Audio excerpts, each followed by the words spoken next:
science knowledge only adds to the excitement, the mystery, and the awe of a flower. Evidence is evidence. It's public, everybody can look at the evidence and assess it, and eventually, if there's enough evidence, come to the same conclusion.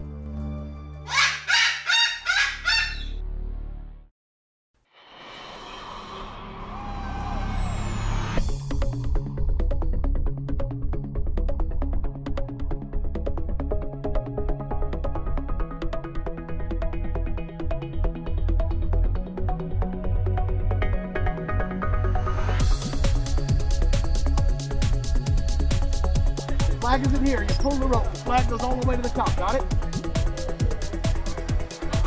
Okay.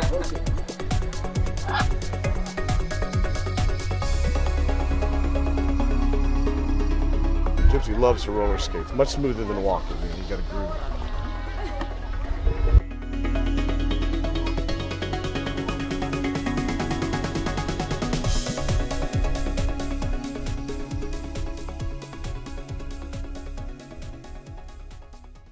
For newcomers and old-timers alike, the Chloe Sanctuary hopes to give you insight into the health and happiness of your companion parrots. We hope to help you build happy homes using reliable and proven tools. The best homes are built on a rock-solid foundation. And the best foundation for a happy home is the bedrock of science. When we stand on the shoulders of giants, the scientists who have worked long and diligently to understand our companions, we can reach new heights of understanding. And understanding is the key to success.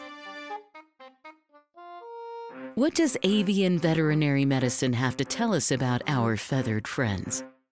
How can we prevent illness, see the signs of disease before it's too late, and care for our birds through ill health?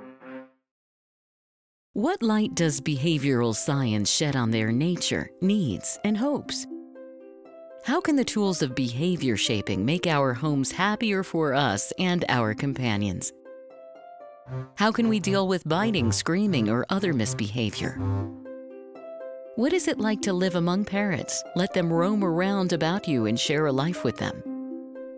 How much freedom do you give them? What happens if you form a bond of trust with them? Watch and see what understanding their true nature can do for you. Come with us on a journey as we do more than examine a parrot's world. We live in it.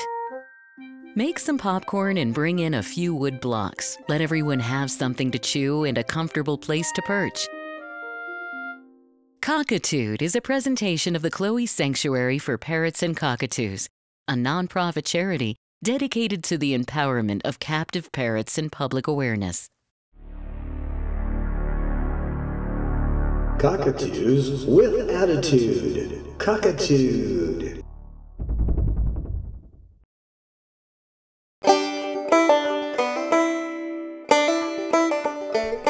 Hi, and welcome to Cockatude, Cockatoos with Attitude. This is our special anniversary episode, Taking Your Birds to Events. And today we're at the Escondido Renaissance Fair. The Renaissance Fair is held twice a year, in the spring and fall. And it's a great place to take birds. You have to always be sure that a place will allow you to bring your birds, but the Escondido Renaissance Fair is wonderful about that. So, without any further ado, let's go see the Renaissance Fair.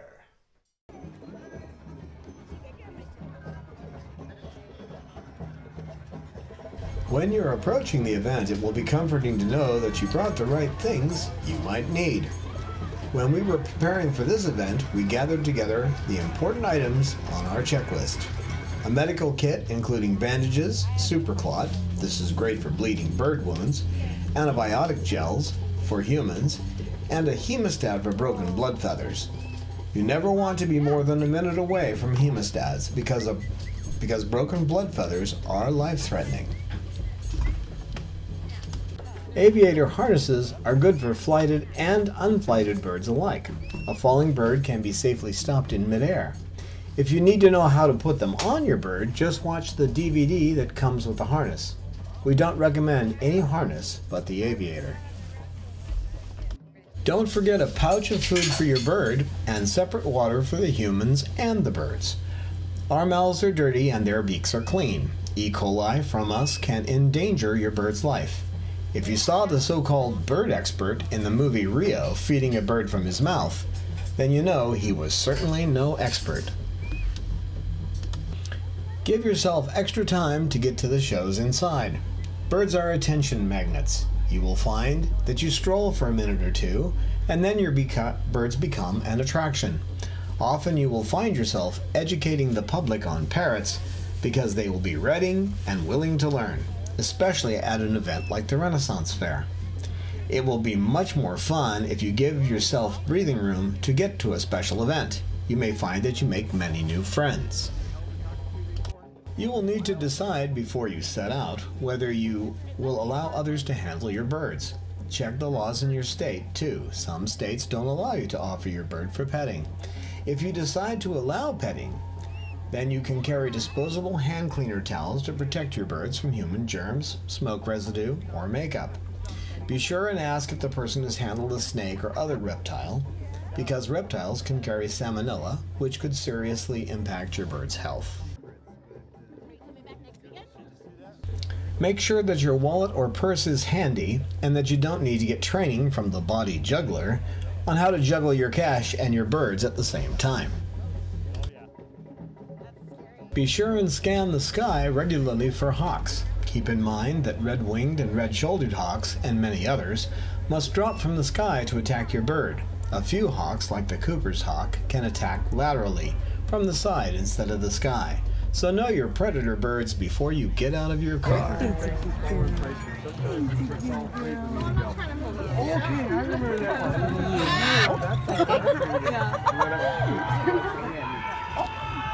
What a good baby. Oh my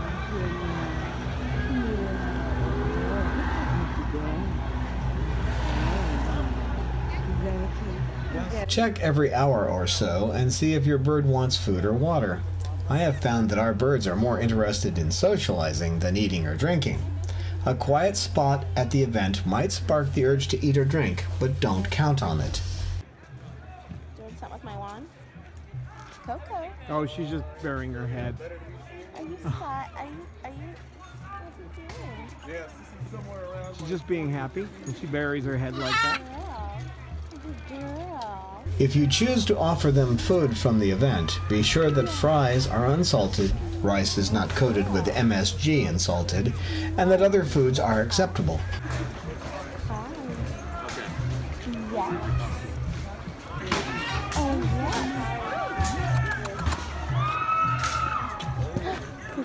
yes. Of course, beware of caca, caffeine, avocado, chocolate, and alcohol. These are not the only poisons for your bird, but they are the most common. Is that your business there too? It's not my business, but I do work there, Gold River Costumes. We're located in Grass Valley, California. Like, I want to be petted. It's just the way she trains you to pet her.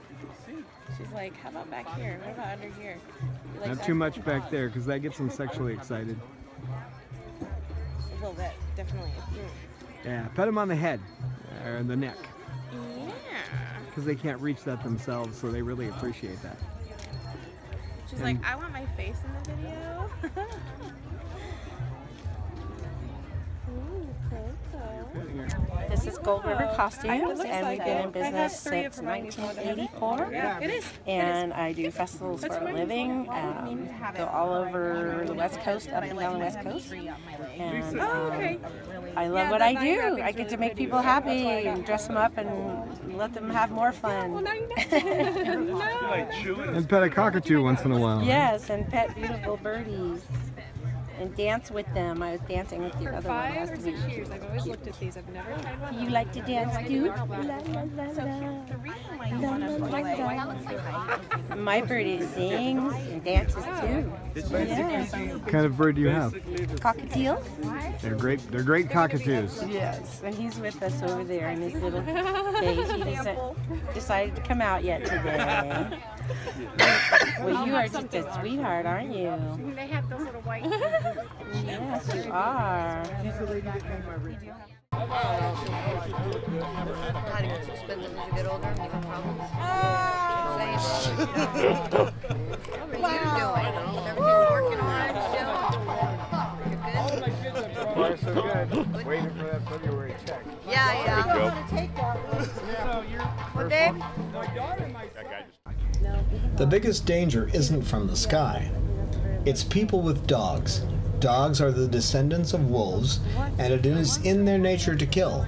Often the owners trust their dogs and don't understand the danger they pose to your birds. Avoid dogs and turn away from them, presenting your body as a shield for your feathered companion. Camera shy there. She turned around as soon as she said that.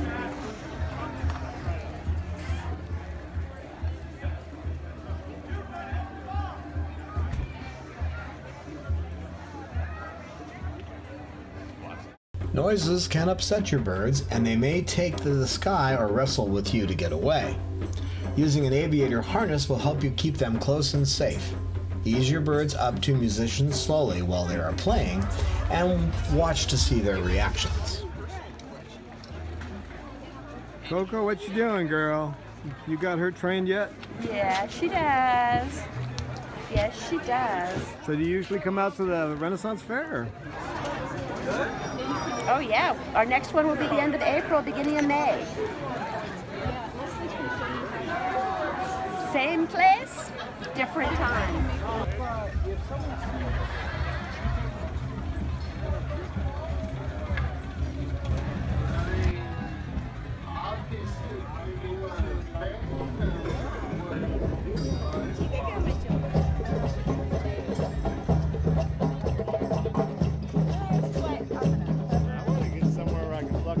Out when nobody can see me.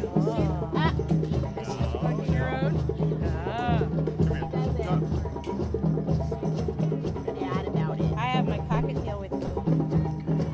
He says, don't forget the birdie. Whoa! Oh, yeah. While sword play is fun to watch, the loud banging sounds may frighten your bird. Approaching such sword play slowly and speak calming words to your bird.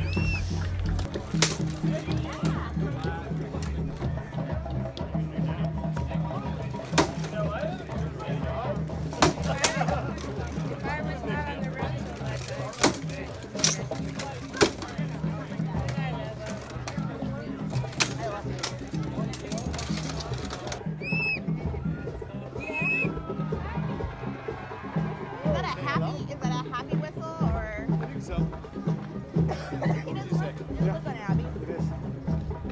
When watching a show, try and get your bird interested in watching too. Remain aware of their interest level and don't force your bird to watch a show when it becomes bored.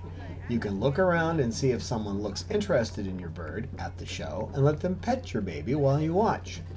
If you choose, always keep a weather eye on anyone holding your bird and keep the leash to the aviator harness on your wrist.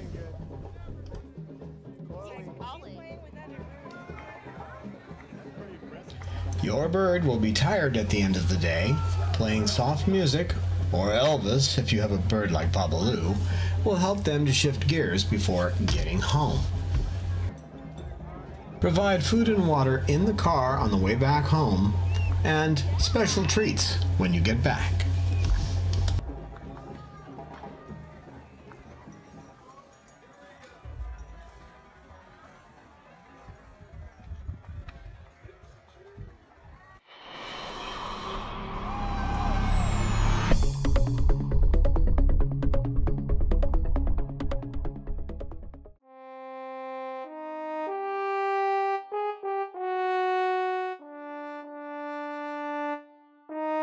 It is ignorance of Bob's nature that turned Babaloo into a living gargoyle. Bob's would-be parents made a hasty choice and found themselves in living hell, torn between guilt and frustration. I have seen the joy in Babaloo's eyes now that he has a new life with me as his companion. To see Babaloo love and trust again is worth the effort of a lifetime. But, once again, Bob is heading toward the pain of separation. My heart nearly broke the day I discovered that he was heading toward a cloacal prolapse, that his life will be cut short. To find love and acceptance and then have it stolen away from you by failing health is too much to bear. We can slow the progress of his failing health, but we can't stop it. He will need several surgeries, and eventually Babaloo will die. We want to give him the best possible life until that day. His surgeries will become progressively more expensive over time. Won't you please lend Babaloo a hand and donate to his medical fund today? Our donation button is on our webpage at www.chloesanctuary.org. Just be sure to say, "For Bob," in the notes when you donate.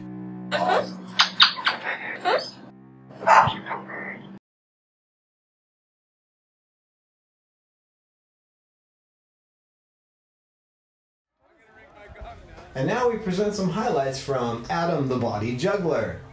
One of the things I like about his show the most is the way he interacts with the audience.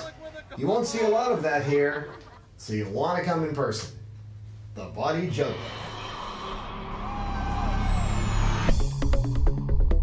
Hi, the Adam the Body Juggler. Good day.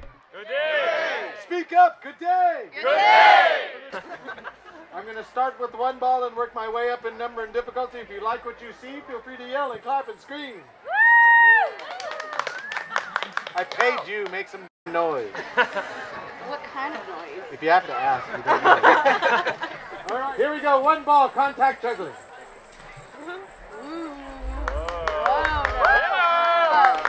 And for those of you that aren't impressed, which is pretty much everybody, I'll impress all of you by using both hands at once.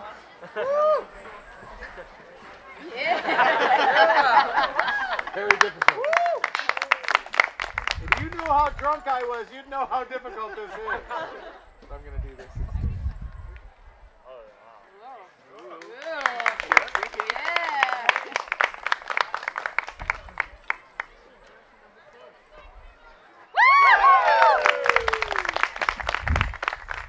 Two balls, one hand, woohoo!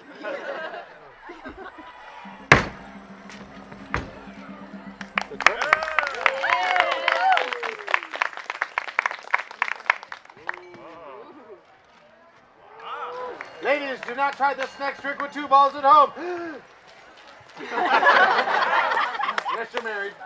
Have you been married a long time? I'll impress all of you by showing you my great big ball. Yeah. Don't worry about the red one. It'll heal up in about a week. She laughed. That was good. All right. Not many people know that juggling is a simple trick, and it's done with strings. Let me just unwind these. I'll show you. Juggling with strings, people just, I know what you're thinking. This is silly, isn't it? Little Mickey Mouse. Juggling with strings. See if you can note the strings. Does anyone see the string? Besides that lady in the third row going, here we go. For the rest of you, I'll show you. Yeah, they're very tough strings. I'll give you 3 guesses why this reminds me of high school.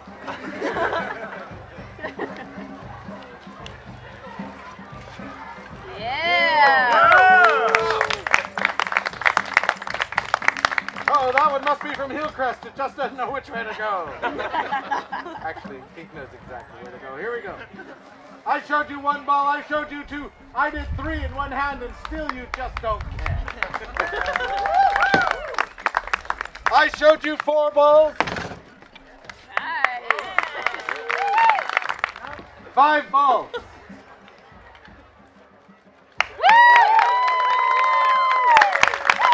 Wait, I can still tell that some of you are unimpressed just standing there staring at me.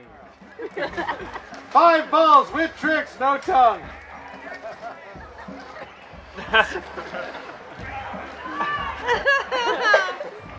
It's very difficult to giggle and throw up at the same time. If you've been to college, you know what I mean. Thank you, one of you. Escondido.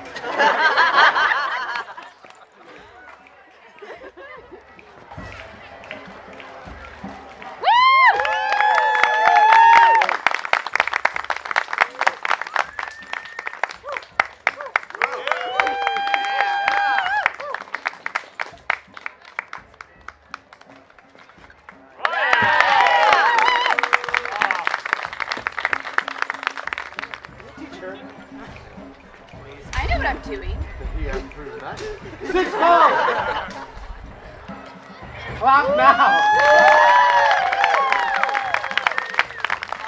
Wait! I dropped my ball too soon. Watch as I act like it's the first time. Honest, honey, it's never happened to me before. Well, there was that one time. In band camp. Damn those rusty flutes. 7. I love hearing the perverts laugh at that. Here we go. 7 balls. Please do not blink. This will go by very quickly.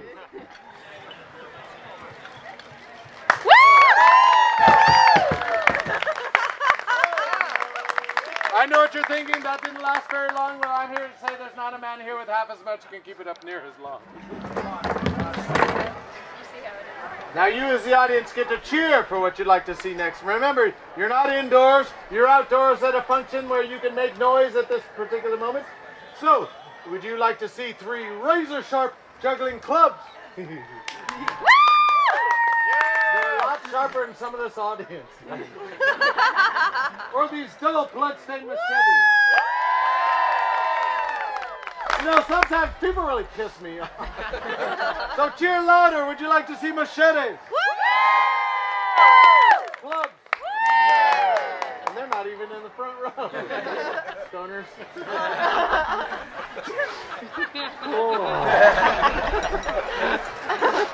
Even louder. Machetes. Clubs. We'll have to try it again. Clubs may have it. Cheer louder one last time. Would you like to see 3 razor-sharp machetes? All right. I only look stupid.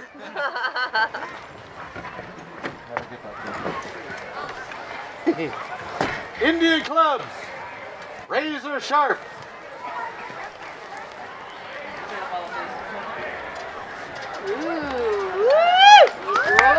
Yeah. Why is it always the man?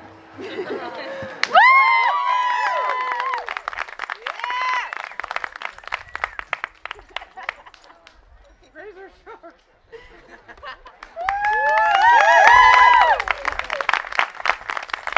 Indian clubs doing single spins from hand to hand. Watch carefully as I pass one of my clubs. Sideways. Under my pattern with my right hand. With my left hand. With both hands at the same time. I wish. I wish. I wish you'd applaud soon. These are dangerous. Through my pattern sideways. Oh, I mean whoosh. With the other hand. I wish. With both hands at the same time. I wish. A double spin from the right. A double spin from the left. And from both hands at the same time. A triple spin.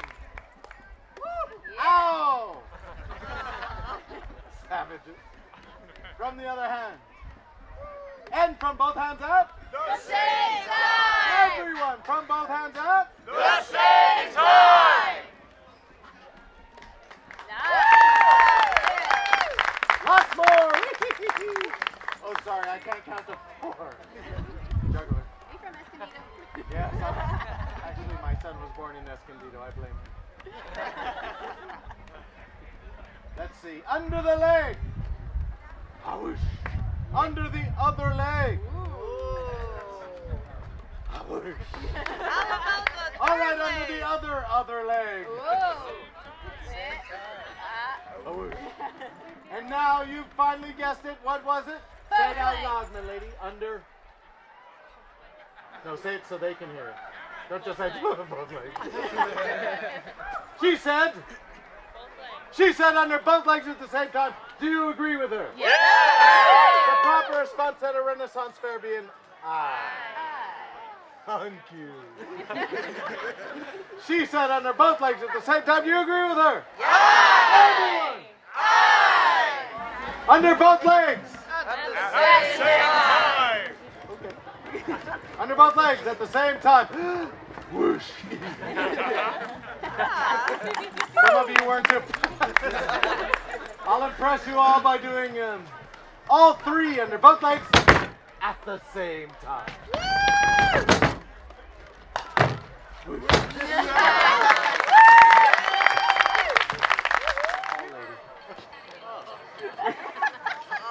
Look, one up the middle, my personal favorite. Yeah. Nobody but me in the hall lady. All right. Here's a real trick for you.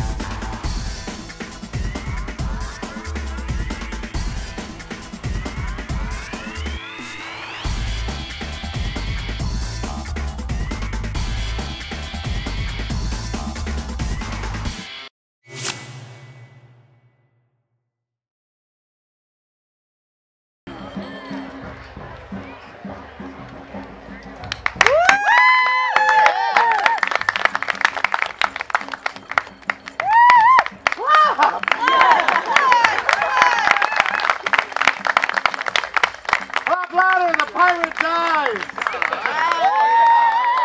You're clapping, but I don't think they give a flap. No, he doesn't. He can stay right there. See the pirate patch? That's because he did the same damn thing the last show. All right. Watch carefully as I give this young man a free Edward Scissorhands haircut. Oh, too late. Bald puppy. All right. Free medieval circumcisions. Come here, white boy. Oh, too late for that. Besides, you got nothing to lose. They didn't clap for you at all. They didn't clap for me either, and I walked down the stage and back up backwards, juggling three songs. Oh, thank you. All right, stop. Not you. I meant these things. It's scaring me. Under the leg. Man, that's brisk.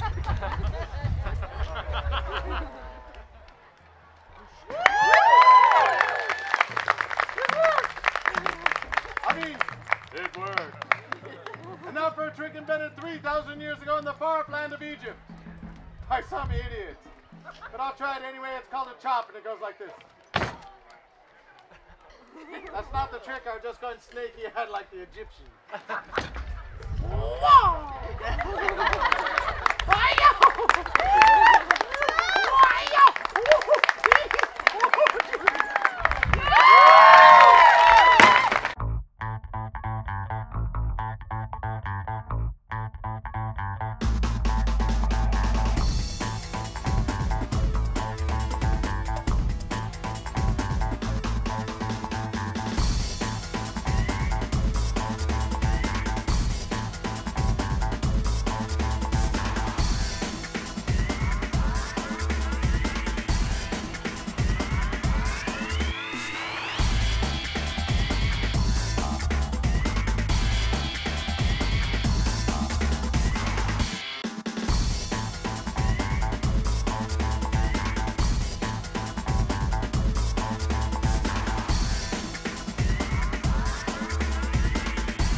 Would you like to see one more?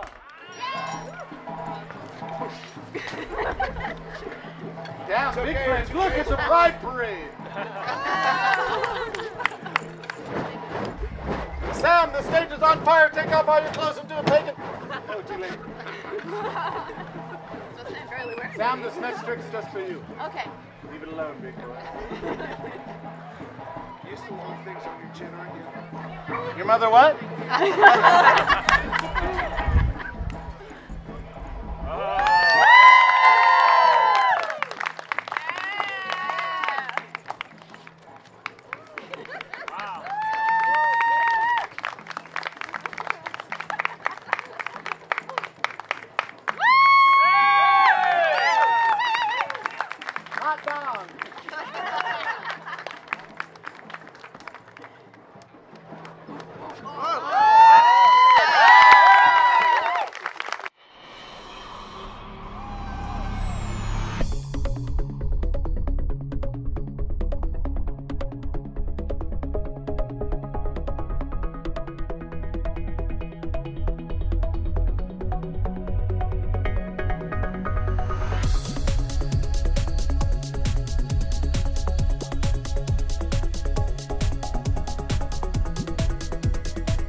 Renaissance Fair simply by Oh my gosh. playing with my balls one day, and my older brother learned how to juggle at the Renaissance Pleasure Fair, and he brought it home to my driveway, and all his high school buddies learned how to juggle, and I took about 3 months to learn what it takes me, about 15 minutes to teach somebody now to learn how to juggle, and I liked it so much that I decided to get on stage and do what I couldn't do as a rock performer or an actor, because, you know, can't remember lines.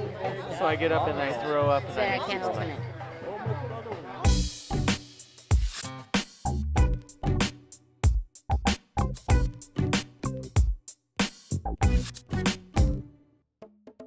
We hope you will consider supporting us on Patreon today. This is how it works. We produce up to 2 videos a month.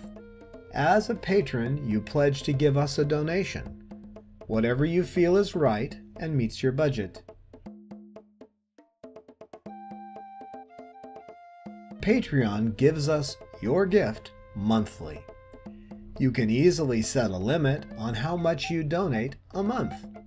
You can change the amount of your pledge at any time.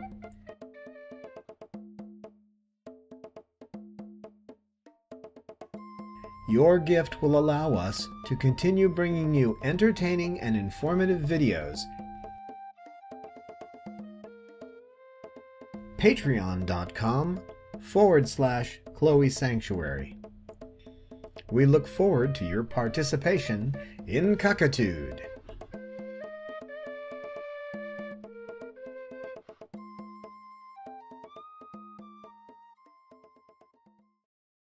And now we'd like to present some highlights from Foul Tales. Bob and his 3 macaws do a tremendous job on stage, and it's a show that you really want to see in person at the Renaissance Fair. You can also find information about him and his show, in case you want to book him, at the end of our video, and also in the show notes.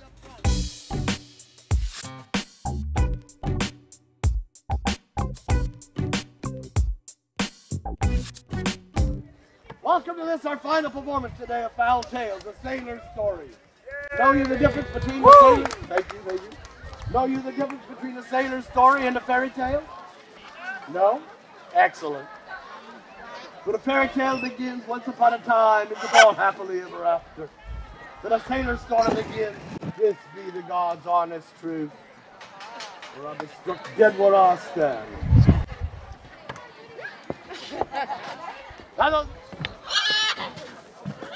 Now this is our next youngest member of the crew. This is Patton. Patton, of course, is a military macaw. Wave hello. Wave hello. You can do it. Wave. That's the wrong foot. Wave hello. That was really too quick. They didn't even see it. Good job. There we go. Now show them your pretties. There we go. Now Patton is only 23 years old because of her tender age, and it'll be her duty to wait in the wings. Oh, they get worse. If these were birds of prey and I a falconer, you would not be subjected to such parodies. Wake the boy. Good job. There we go. Good job. I should now like to introduce Scooter.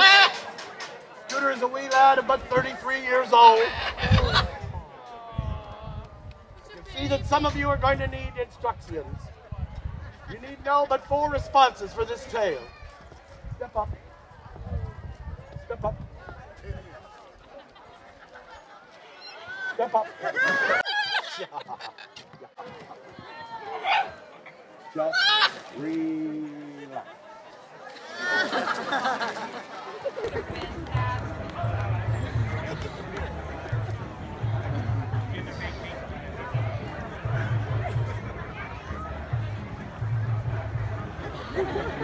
The first response, of course, shall be the... Oh, they are drunk. Try it all together. The next shall be the...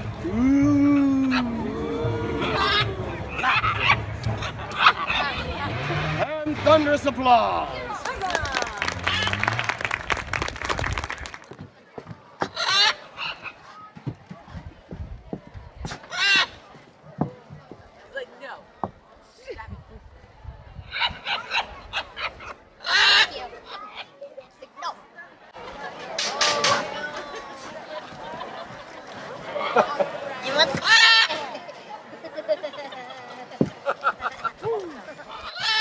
Here's something for nothing. Here's something for the peanut gallery. Lay off the perch. People always ask me, what do you put on those perches to keep them from eating it? More wood. Well, I met my friend Gypsy here over 40 years ago. Took him right from the hold of a Spanish galleon. Oh, those Spaniards may have called my captain a pirate. Ha! I called him sir. We'd spy a ship. The captain would order us to show them our colors.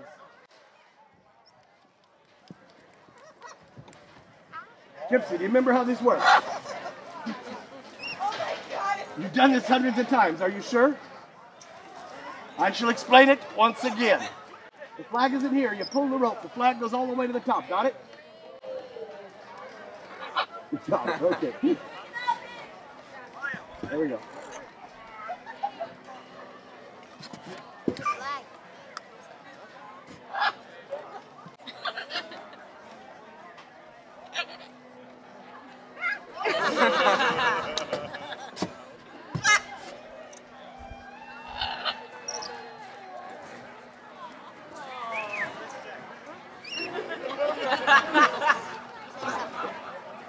All the way up, you know the ladies complain when you only get it part way up.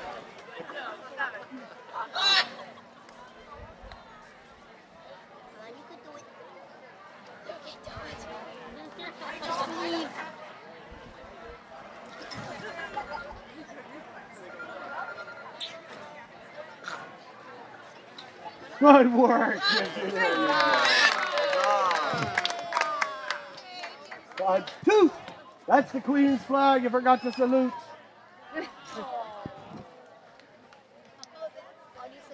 Well, we spy a ship. Don't laugh. Someday we'll be a famous dance party. Some fevered Saturday night. We'd fire a round of cannon through the rigging. We'd order them to drop their sails and we'd send them straight to the bottom. Boom! That's your cue.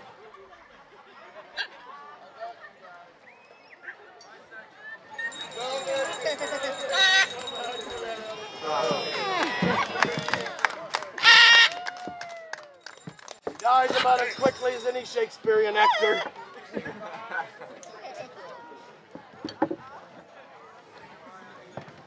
You call that a dead bird? Let me see a dead bird. Dead is less feisty. Not dead enough.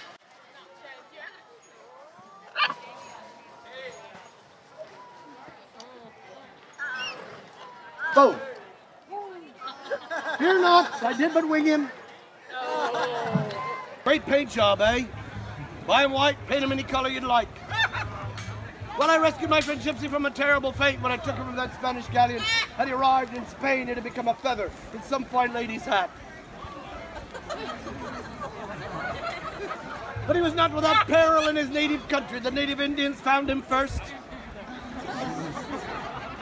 But I rescued him and raised him like me own son. You remember? But it was a dangerous voyage. The ship was small, the seas were large. We were tossed like a piece of bark upon the waves, to and fro. Or be that fro and to. No, it was to and fro. 40 years of work, nobody gets it? A caution, children, please, do not do this with your parrot at home. Use the kitty. It's a jest. How many of you think this is a real bird? The trick? A real bird can never be tossed on its back, hung by its tail, cast from hand to hand. A true bird would never trust one any further than thou could throw it. Surely a true bird would fly away. Fly away.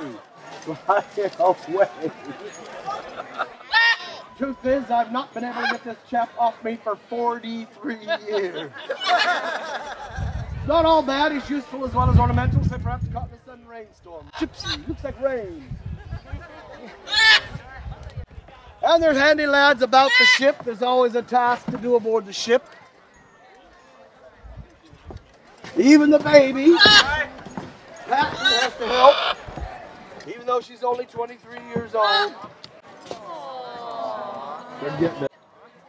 She won't do any of the heavy work like swab the decks, but she will draw the water, especially if we put a peanut in the bucket.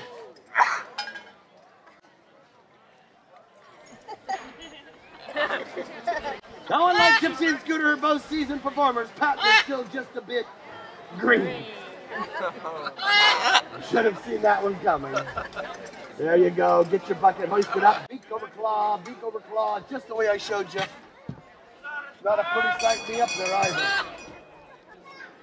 Now, when you get to the bucket, grab the bail by the beak, the bucket by your foot, reach in and get the peanut just the way I did it. I'll even squawk when they come in my mouth. All right, I had trouble this part too. I'll hold the bucket, you get the peanut.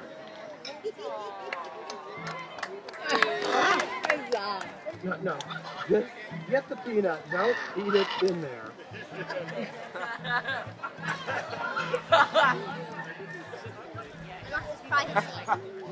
Good work, Pat, there you go.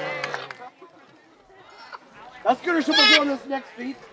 The anchor, quite difficult. This anchor weighs over a pound. We're getting it. And Scooter only weighs 3. We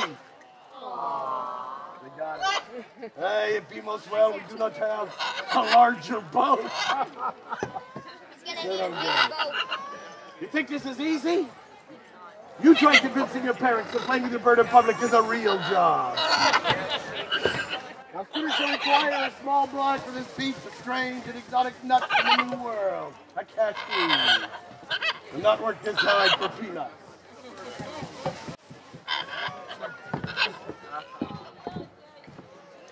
Ne'er do I. Oh.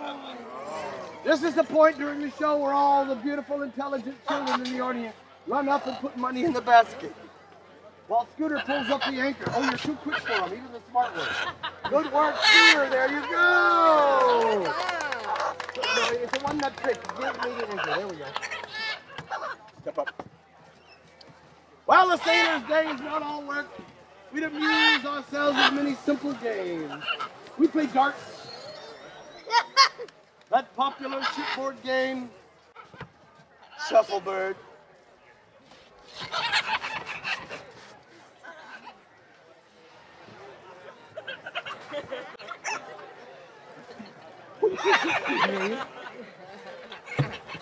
Don't encourage that type of behavior. After all, this is very serious business. Can it be a parrot boomerang?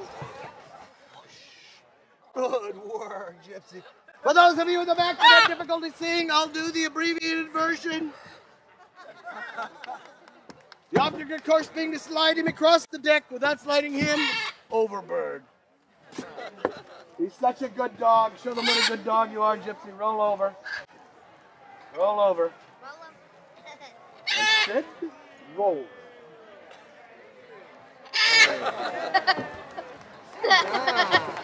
Gotta give And now one the dog cannot do. Gypsy. A somersault.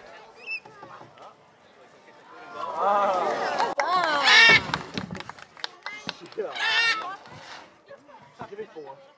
And now our last, most difficult, most dangerous feat. A situation that every sailor fears deep in his heart. Feet at the end of his rope.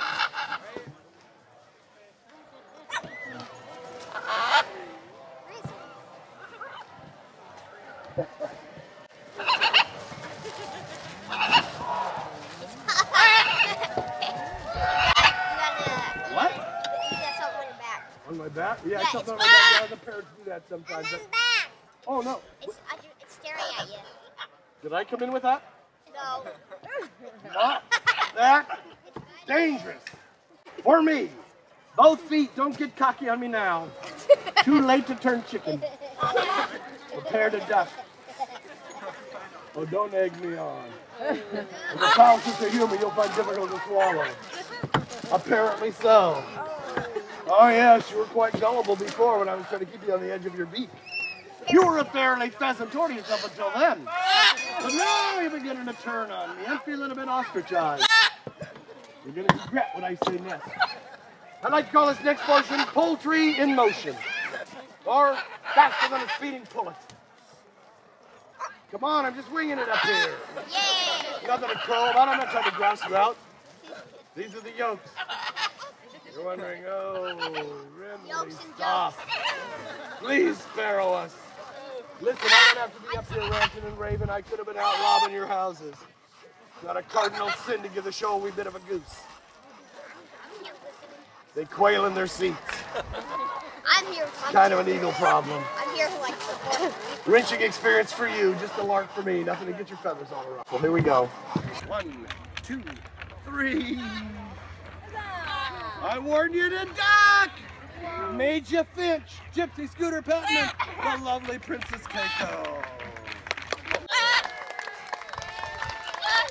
God, God, bless you one and all. Have the most wondrous day. I do.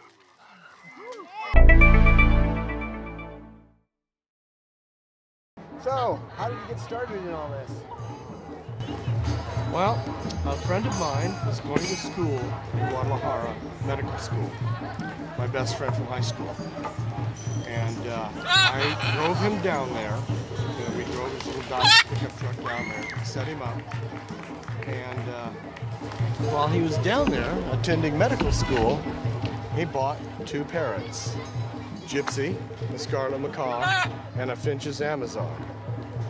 Well, I was never going to have any parrots. They're messy, they're a pain, you know, etc., etc., etc. Well, I went down there and visited a couple times. I was the only other person besides my best friend Bob that could handle Gypsy. And when it came time for him to leave Guadalajara 2 years later, we shipped Gypsy and Ralph, the Finch's Amazon, on a 727. They flew, we drove back to Los Angeles where they went through quarantine, a regular quarantine. This is 43 years ago. Well, Bob got accepted to Johns Hopkins Medical School as a first-year student, as a second-year student, not a third-year student, because they would only accept one of his years in Guadalajara. And he came to me and he said, I have 3 years of medical school and 4 years of residency, and you're the only person that Gypsy even likes a little bit, and he likes you a lot. Will you take him? And I did. And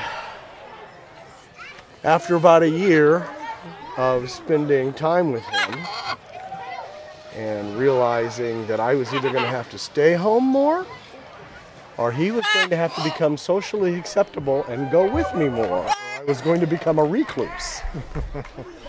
So I started taking Gypsy with me everywhere I went.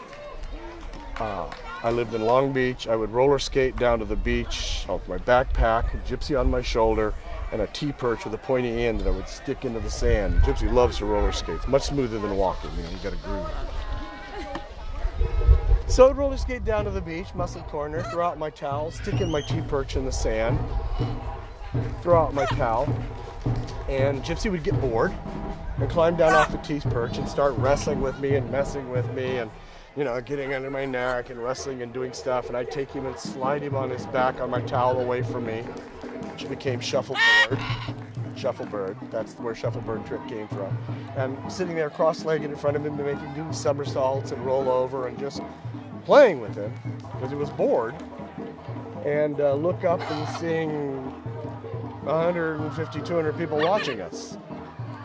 And I would go to the Grand Prix and roller skate around through the pits, and I would do bits and everything.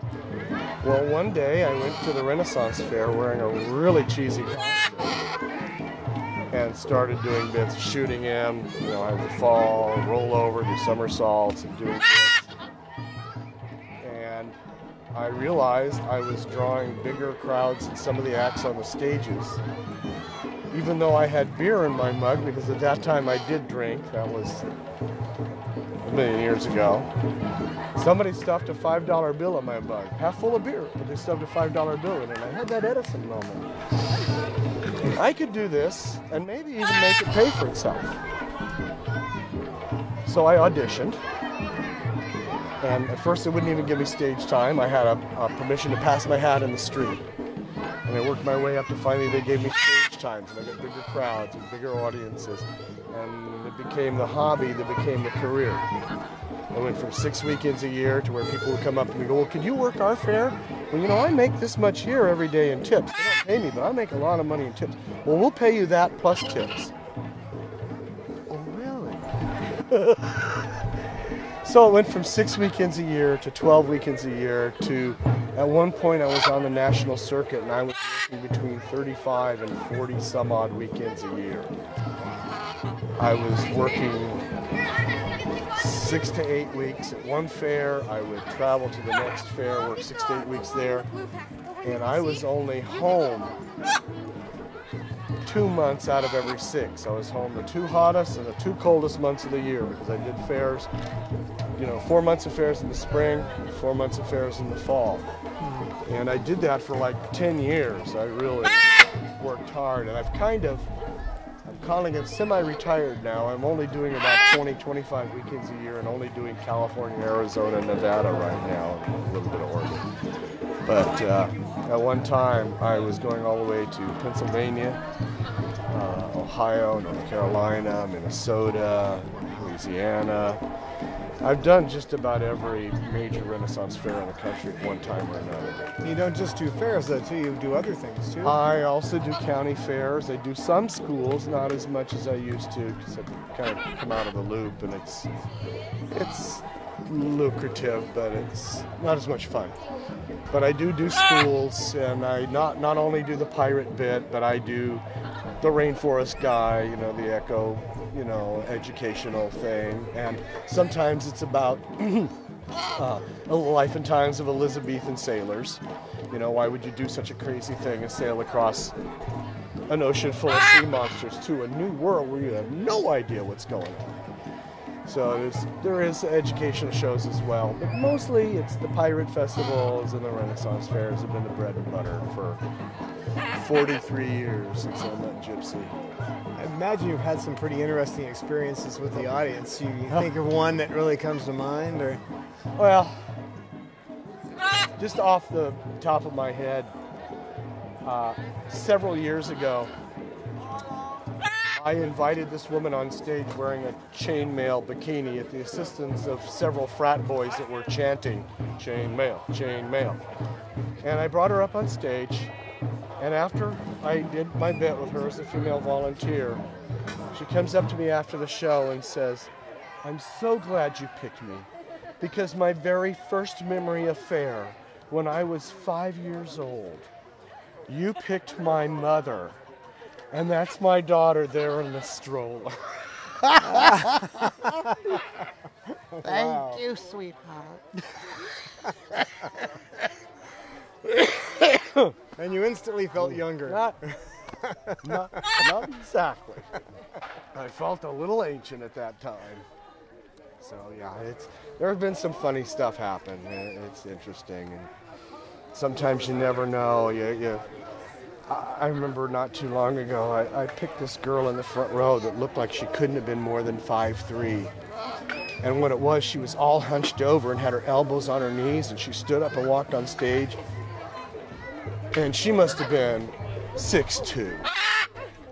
You know, and out of my mouth, I swear I didn't even mean it, I just go, "Sailor loves a tall ship, and I'm not afraid to climb the rigging." You know, which sounds a lot dirtier than it really is, but, you know, it just kind of came out of my mouth all of a sudden. You know? But I'm always surprised. Some of the ladies are really fun, and some of them are terrified. It's funny, actually, the older ladies are a lot more fun than the younger ladies. The younger ladies are not sure enough of themselves to play with me, usually. But the older ladies are... they're confident in themselves, and they're willing to play back and forth with me a little bit and make it a little fun. I have had some interesting experiences. And people have always asked me, because when I used to take Gypsy with me everywhere I went, they go, don't you get thrown out of a lot of places? I've been asked in and invited to do more stuff than ever have been asked to leave because I had a parrot on my shoulder. And Gypsy has always been kind of a show-off. I can put him on stage and he'll do like 5-10 minutes without me. You know, hey, wings. And he's even done stuff, if people are not paying attention to him, he'll make stuff up. This is one thing we don't do on stage anymore, where he did skin the cat thing and then hang upside down. But I had to have a male volunteer, and I cut it a while ago. But that came from, we were all sitting around one Monday after fair was closed. And Gypsy had climbed up into the rigging above a booth where there are all these ropes. And he hung by one leg and nobody paid attention. And he hung his wings out and nobody paid attention. And he did this skin the cat move and everybody laughed. So he did it again. Yeah, reinforce it. So, you know, and it's like the dog. People ask me, well, isn't it hard to get him to do that? And I go, you know, they get positive reinforcement 3,000 times a day. You know, and when they see me put on the pirate suit, they know I'm going to play with them all day, not just 5 minutes here, 10 minutes there. And they know they have my attention for the entire day. And everybody gets all excited. Well, we're sure glad to see you out here. Thank you. Like having the birds out there, don't we, Chloe? Hello. Chloe's always loved the Ren Fair. You're a beauty, yes you are. Yeah, and all these guys are pretty heavily fixated on me. You know, there's really, I mean, there's a certain relationship between Patton and Gypsy that they've kind of, big brother, little sister, a lot of preening and protection goes on. But they're all pretty much fixated on Daddy. Well, everybody you gotta keep the servant in tow. But that works for us. That's what we do. So my whole thing is the fact that I play with my kids. I get paid to play with my kids. I'm blessed. Yes, you are. How fun could this be? I mean, I used to be a cabinet maker, and I made more money as a cabinet maker. But I worked 9 to 5. Sometimes I worked 6 days a week. I worked 55 hours a week sometimes. I used to do aircraft interiors. I was working my fingers to the bone, and now I basically work weekends. I don't make as much money, but I hang out with my guys. How bad could it be? And now my sweetheart comes and does the show with me, which is just a delight. So... You got a great show. We love seeing you, Bob. Thanks again for letting us videotape you. Big glaciers and icebergs we had to sail past. But not just stopping there. We went further north, following the trail onto land. And we trekked across the Denali National Park. Further and further we went. Freezing cold it was, until there, in the distance, a castle, a grand castle of red and silver and gold.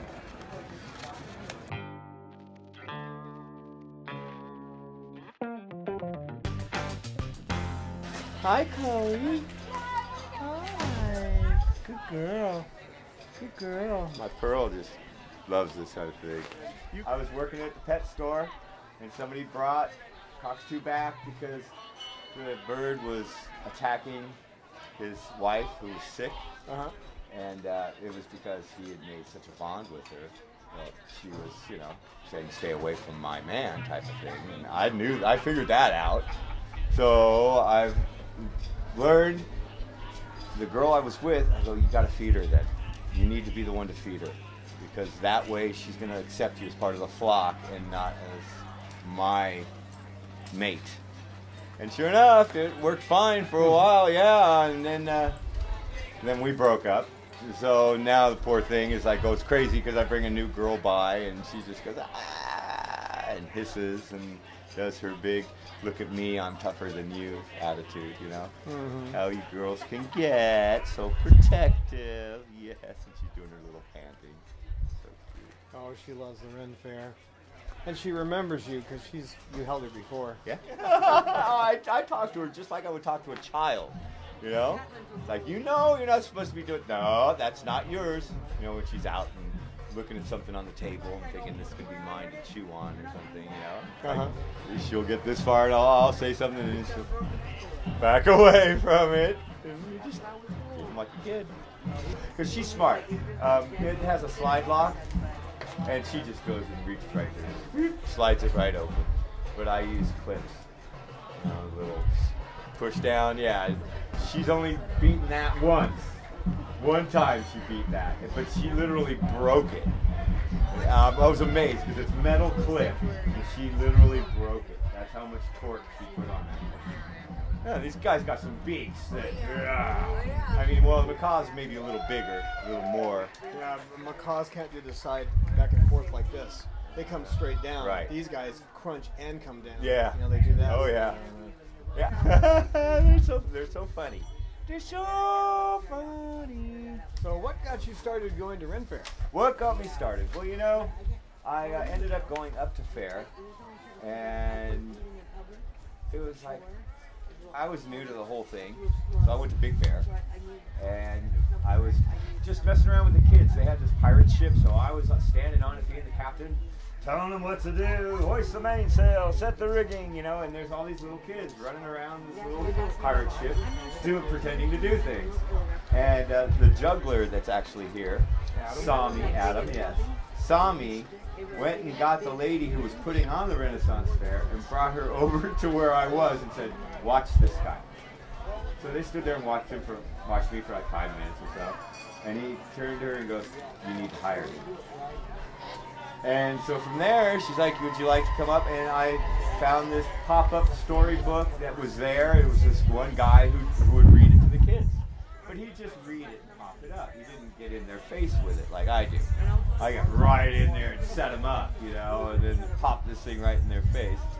So from there, I ended up expanding a little bit, and then I ended up following the fair. They got hired by Las Vegas Renaissance Fair. So I ended up going and working in Vegas for a couple of seasons. Yeah. You okay? Give me a kiss, would you? Would you? I don't know. She would. Kiss? Kiss? I'm going to do this upper jaw first. So Pearl will reach out, she'll lean out and give you a kiss. It's really cute. It's like we're touching beaks, right? That's the way I look at it, is we're just touching beaks. Give a kiss. Can you give me a kiss? So what's the most challenging thing about doing the Ren Fair? I would say for me, being a children's entertainer is keeping their eye on you, you know, keeping them so entertained that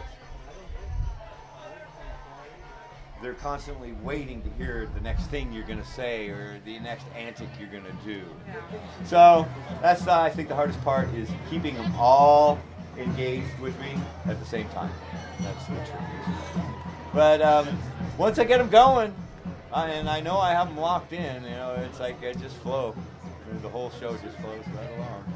I was working the Vegas Renaissance Fair, and we had bales of hay, and a little boy sitting on the bale of hay. And I'm going around the kids popping up a book, but I hadn't done him yet. So I'm over here, and I'm looking at this kid going, are you ready?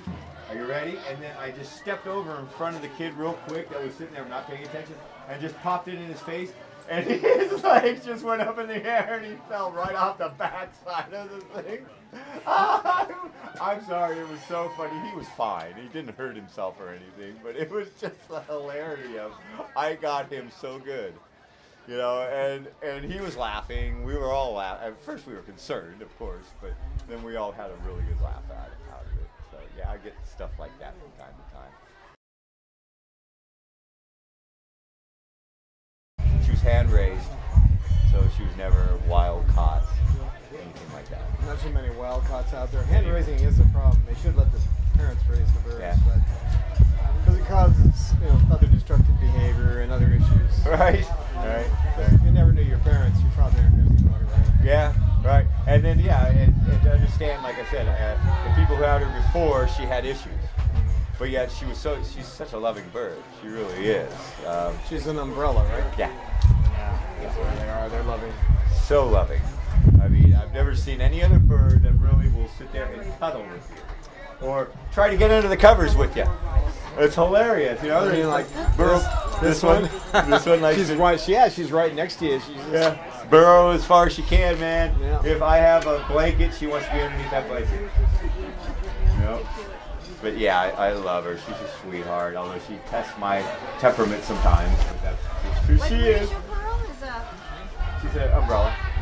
Yeah, same bird. beautiful name. I thought pearl was appropriate. You know, being a pirate's bird and all.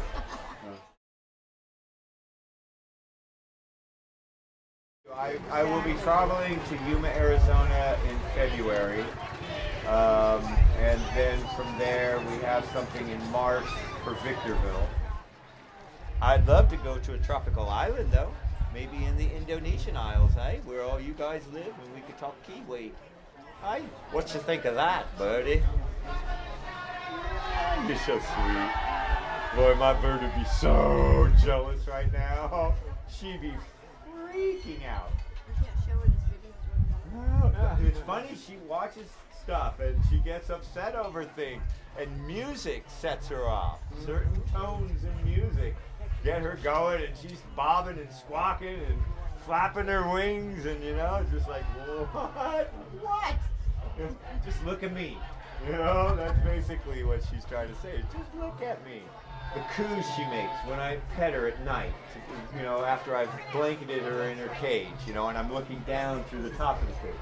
She'll come up to the top, put her little head up there, and I'll sit there and just do this little number, and she'll just coo. well, thank you so much. I really appreciate you talking for us. Of course, and I love talking about my bird. We hope you will consider supporting us on Patreon today. This is how it works. We produce up to 2 videos a month. As a patron, you pledge to give us a donation, whatever you feel is right and meets your budget.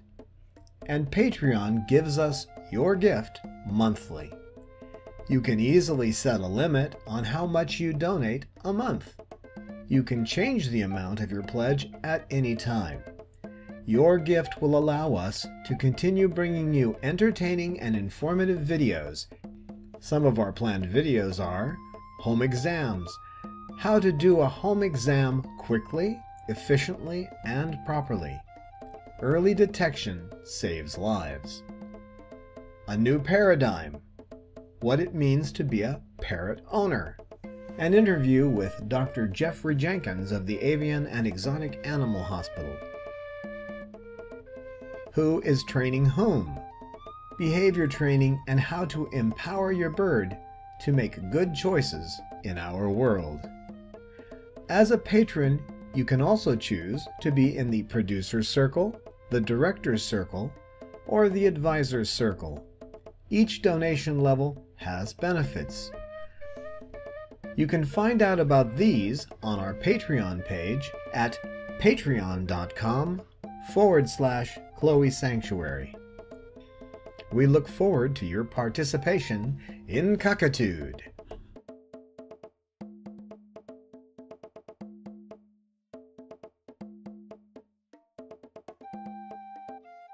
And thank you for watching our anniversary show. And please consider donating to the Chloe Sanctuary. You can do that on our website, www.chloesanctuary.org. You can also become a patron by going to patreon.com/Chloe Sanctuary. And thanks again for watching. We welcome your feedback on our videos. We look forward to your insights, tips, questions, stories, and pictures. You can email us at cockatude@chloesanctuary.org, reach us on Twitter @Chloe Sanctuary, and join with us on our Facebook Chloe Sanctuary page.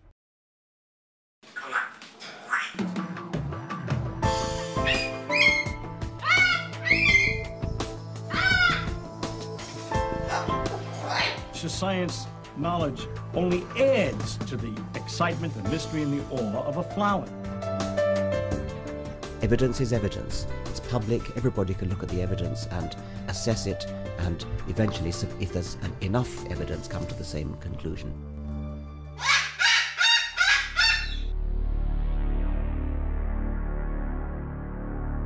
Cockatoos with attitude. Cockatude.